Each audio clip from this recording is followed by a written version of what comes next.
common occurrence of anxiety. Yeah. If you see an average teenager nowadays, right, they are in this silent pressure, of constantly wanting to be someone. Or fitting in. So either they have to prove themselves, they have to become someone, they have to get somewhere. There's this pressure constantly going on, and it's so much so that even 14 and 15-year-olds who are academically doing very well, socially very active, great at extracurriculars, are still feeling this exhaustion. Like Yeah. it's almost like an achievement fatigue of sorts, right? They're doing all of that and they're still feeling a sense of burnout. And that's a concern because it's not letting them, really like be in the phase of life that they are supposed to be at. Correct. So there's a lot of rush, and whether we like it or we don't, so much overexposure is leading to their minds are constantly overwhelmed, their calendars are constantly full.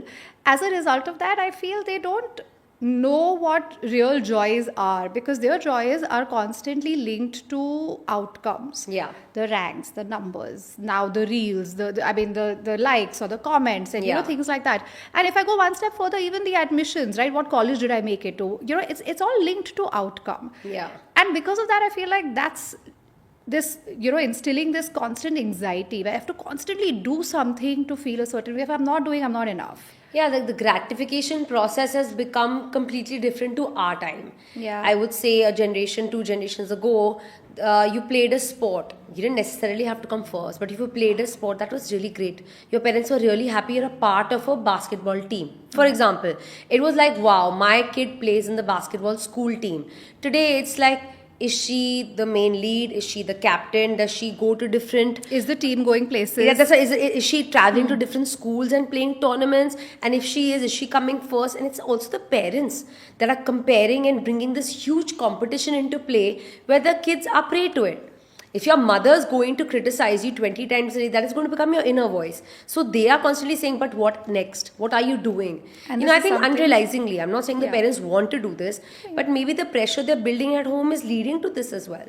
See, a little bit of it I feel like is unavoidable, right? If that's what's happening around you. What I mean to say is that the busyness of it may be unavoidable. But then as parents, we have to set a system where we teach our children to also slow down. Yeah. Right? To do things for the experience of doing it. Yeah, the meaning of it, the And it enjoyment starts of from it. childhood, not teenage years, right? Showing them, teaching them how to be mindful, how to be slow, how to process, how to enjoy, emotionally breathe, right? Yeah. Where it's okay to do this just because you like doing it. You don't have to accomplish something with it, and you don't have to be in a pressure to prove yourself as worthy of because you're already worthy. Not for what every you're doing. activity has to prove a point. Yeah. So I feel like the anxiety has been on a rise, to answer your question. And in many ways, it's like you correctly said, it's ingrained, right? As a society, people are becoming like that. Yeah. And that's what, unfortunately, children are growing up watching.